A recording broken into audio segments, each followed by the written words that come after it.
Hello, and today on how to use MacStitch and WinStitch with me, Sarah from Little Step Studios, I wanted to go over a bunch of the changes that were recently made for the 2021 version of the software.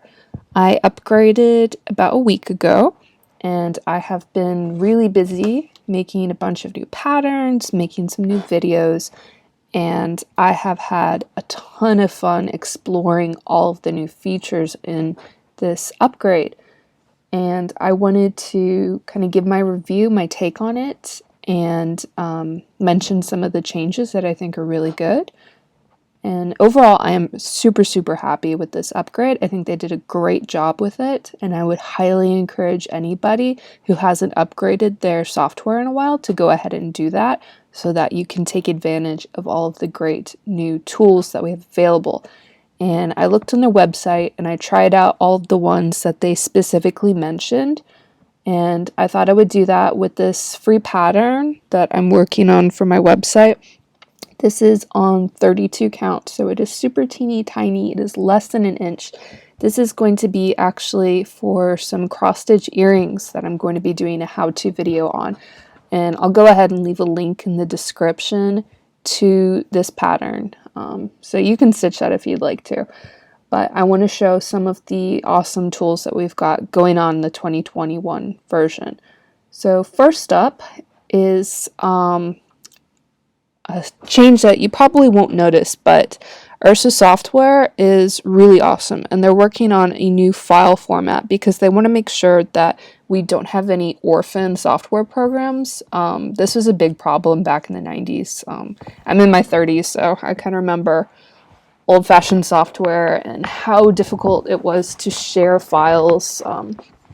Even 10 years ago, sharing programs between a Mac and a PC was so difficult and is so much easier now. And I love that they're committed to trying to make it so that we do have a open source format or a format that can be accessed by all patterns, and I think that is amazing of them to do that. So the open cross-stitch file format is really thoughtful of them, and I absolutely adore them and their effort toward making it more accessible for other program developers in the future. That's something that you probably won't notice, but keep in mind it's going on in the background, and it's really useful so that we don't have problems like we did when software was first being developed. When it comes to some of the stitches that we've got going though, one of the ways that you can find them is to go up here, and you'll notice that instead of just having the 2x2s and the horizontal stitches, they've got these long half stitches and wide half stitches now. These are 2/1. So if I click one of these, then I've got it set on white for now, so I better update that, and it's going to give you a stitch that is 2 stitches long and half a stitch wide, and you can put those all over that you'd like. Personally, they're not a stitch that I believe I'll use a lot, but they are useful for a lot of patterns. I could see them being helpful. What I'm a bit more excited about is this new shape, which they call the rococo or the queen stitch. If we click on that, this gives you basically a, trying to think how you would describe it, a square that has been turned on its head, and it is now horizontal, and it's not really wanting to cooperate with the rest of my chart, but I like the idea of it. I think it's going to need a little bit of work, and that's understandable. You know, it's a whole new stitch, and it is on the diagonal, which makes it extra confusing. But I love that they're working on that, and I think that this is something that's going to be even more fun. So I cannot wait to work on that some more. The center marks are much more noticeable now compared to the previous version as well. You can see these nice bright red arrows and the red dashed line that's going through my entire pattern. So it's really easy to tell where the center is. That has been really useful in designing and making sure I have everything centered or that I'm leaving equal margins on each side of my design. Of course, we've got the auto center tool, but that doesn't always work depending on your pattern, or if you don't want to center everything, you just want to see how your motifs are in comparison to the rest of the chart. Another new update that is really cool is they now have the option to export your chart into an Excel file. If you go up to Import Export, you can go down to Export to Excel, click right here. My chart only has 4 colors, so it's pretty easy. So instead of this, why don't we save this as blue rose for Excel? Oops, I accidentally saved it in Documents. And for some reason it's been having issues getting the color in, but you can obviously manually change this because it is an Excel sheet. So that's kind of nice. If you like to stitch with 798, if you like to work with Excel, this is a great way to share charts that way. And again, this is, you know, also great because you can edit it. So especially if you're working with other people, this is something that I think a lot of stitchers might be interested in. It would be nice for collaboration. So I'll go ahead and close that out though, and I'll just update the file. So that's a new one. Another one that they've added, numbers, excuse me. If you didn't notice, it saves it as a CSV file, which I don't have Excel. I've just got numbers, which comes standard with Mac. And that can also open those files. So that's not just for Windows users, it's for everyone. I think even Google has a program that can open them as well, probably. So that's really useful.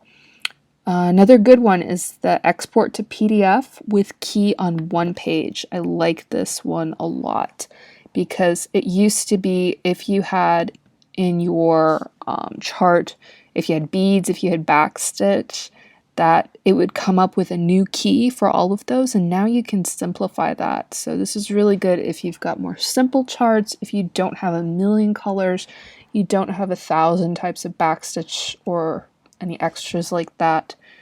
It makes it a lot easier to read and to get all those details on. One of the other things I really like is the chart size at different counts. This is amazing. It used to be that everybody would ask you, oh, that's great, but unfortunately I really want to use up this piece of 14 count. What's that going to be like? And of course you can use a calculator, but being able to put that right on the chart makes it a lot more desirable for other stitchers, I think. And so if you click this, you can do it 14, 16, all the way up to 36. So there's a lot of variety there. You can add in your copyright. And then another cool little feature here, you might notice my logo is now here. And that's something that's new as well. Real quick, I want to show you how we get that in there. You go up to MacStitch, you go to Preferences, and there's a bunch of things that you can change up in here. Quick note for anyone who's in a metric country, if you don't want to have these in imperial measurements, go ahead and click Use Metric Measurements. It's going to switch all that up for you. You probably would really enjoy that unless you're designing patterns, particularly for Americans or other people using the imperial system. But then if you go down to Logo, all you have to do is click this, find the logo that you use for your store, or go ahead and design one. And you can find lots of programs. You know, Canva is really good for this, things like that. But yeah, I designed my logo a while ago, and then I just uploaded it here, and now I can have it next to my key on all my charts. So I think that's adorable. And I think a lot of designers would really like using something like that. And then we can also now have the watermark added, which would be this one. If you click watermark when you are uploading, it's going to load up the watermark all over the example page that you've got at the front, and then also on your chart. So I wanted to show this instead of running through it because It's great if you want to post this as a picture on Etsy or on Pinterest, perhaps. And I wouldn't be I wouldn't be posting the full chart online. But if I wanted to have an example and I wanted to make sure that people weren't taking my work, having something like this might help, so that you can make sure that people aren't just swiping your chart and getting it around. Here's another great little thing I've got up here where you can see the logo. You can see how this will appear at different counts. Absolutely love that. And again, you can see how tiny this is because, again, this chart is designed to be stitched 1/1 on 32 count. So that is how it looks with the watermark. And to do that, you just go to the export to PDF. You can do a 1 key or you can do the original. And then you go to other and you hit watermark. I don't want the watermark on. And make sure you don't have the watermark on when you're doing it for your PDF, for your actual stitching, or to share. You can also go down here to include all of the different sizes, and it will show everybody how large this will appear at those sizes. So that's also very useful. And I've already got a chart made in the simple version where I used the new walls option that they've got in the background. Those are really cool. So I've got all the nice color symbols. I think that they've also got the symbols to be a little bit more random than they did before, because obviously now this example only has 4 colors, but compared to before when I was working in 2019, I think I've made like 3 different charts since I upgraded, and I haven't found that I've needed to switch the symbols out as much. I know that they added some more symbols, so that probably helped as well. This is with the stitch view. You don't have to include that if you don't want to. Again, it's super easy to add in the additional stitch counts that people are going to see. Why don't I show you how we do those walls as well? When you're doing the export, you go down to the preview page and we can hit framed view and we can edit this around. And what we want to go down to is this wall effect and hit style. And I think one of the best decisions they made about this is that they included so many neutral backgrounds. So we've got some nice browns, some blues, and then we got a lot of bricks and a lot of woods. I like all the gray tones. I'm a big gray fan. But they do have a couple of brighter ones as well if you want to have some leaves or something. But I think it's nice that they included so many woods and things like that. So it can look like you've got a professional markup made. But again, they're keeping it simple so that the cross stitch really gets to shine. One of the only downsides I've found for this one is if you've got a circular image like this hoop. Let's say we keep that pretty big, and I think we gotta drag you out. There we go. There we go. It happens sometimes. You just click shape again and it popped the wall effect back up. But I have noticed that they don't have these circular frames, any of the ones that I've tested, saved with a transparent background. So you've got all of this showing up here. Maybe they have an update and I haven't installed that yet. Otherwise, it might be something to look for in the future. But just keep that in mind. But the square frames look really good. Those look really nice. So all you need to do is just take it off of the wall effect. You can always do your own markups for that as well. And I have a video planned for showing how I make my markups because I like different colors and stuff. But these are really nice too, and I think I'll use some of them in the future because I do like so many of the backgrounds that they chose. They are really nice, especially when you use them, again, with the square frames. So that is most of the updates done to the print as PDF options. And I think with those alone, a lot of designers would probably be pretty excited for how this could change their PDF designing. They're really, really good upgrades that they made to the program. You can definitely tell that Ursa listens to the feedback that they get. And so I hope, if you don't have MacStitch, you can see why so many people are excited about it. And then just a couple other of the tools I wanted to show before I've gone over some of the automatic outline, automatic half stitch, and a new one they added is this automatic select. So this is kind of a mixture between automatically reducing color count and having a bit more say over what gets done yourself. And it's a pretty good idea. I really like that. A good way to show it is what you do is after selecting it, you select an area with a color that you would like to change.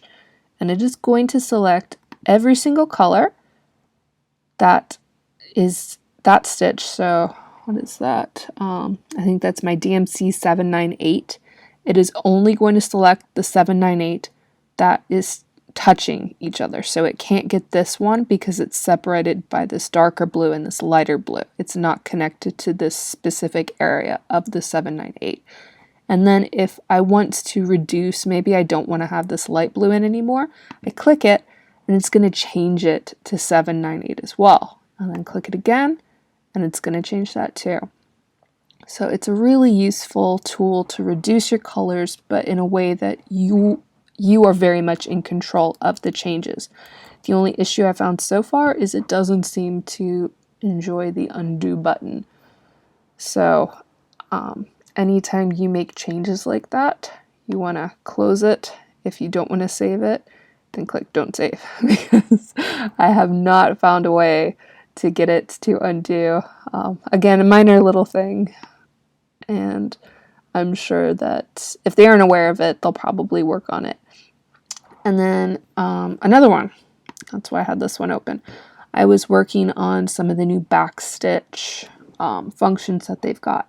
They have updated their threads so that now you don't have to add a new thread just because you want to have both the thread and backstitch in that color. So I've only got a small little square, and I've been using the teal green DMC 3847. I hit edit current thread, and you can see I've already edited the back stitch to show up lighter. So this way it would be easier for a stitcher to be able to tell what is the regular stitching and what is the back stitching. I can also say I want back stitch to only be one thread, and I want the rest of the color to be in two threads. So that's a really nice update that they did with this version, and I know a lot of people are very happy about that. It does not show up well on the designing part of the chart. I've got it on 75% zoom, and you cannot tell really that I've got that back stitching here. It also doesn't show up really well in the framed version, but I have it saved up here. Like an idiot, I made a super gigantic pattern. But you can see on the pattern itself, it's really clear. It's really easy to see where the back stitching is. The only problem is, this is something I made it myself, and I changed the color that bright. So I think I would be more careful about changing the color so much, unless it was impossible to see otherwise because of the design. This is something I would add notes to, but I do like that feature, and I like how it shows up in the pattern. And I also like how this is the key. Again, I didn't go in and edit the key, but this is the color I used. This is the only color I used. And you can notice this little square that shows what the back stitch is. So if you've got a pattern with a few different strands of backstitch in different colors, I would, make a note. Top left corner shows the back stitching for that thread. And then if you've got all your backstitch in one strand, I would make a note about that as well. But again, this is a big improvement compared. I was looking over some of my older charts where I've got backstitching, and I think compared to how it used to be, this is really nice. and it means that I'm going to be saving time and I'm going to be having easier to read charts. So those are all wins in my book. I really like that. I wish it was a little easier to see in framed view, but I know where the backstitching is personally for my charts, and I'm sure that the most important thing is that it's easy to see for the stitchers. But those are most of the updates that I found in the 2021 version so far. Again, I think most of the stuff that people are going to like is the improved view on working within the program. You can see how many stitches you've got of every color. It's easier to see the center marks, and then the PDF import, export, particularly the export, has been improved a lot in this version.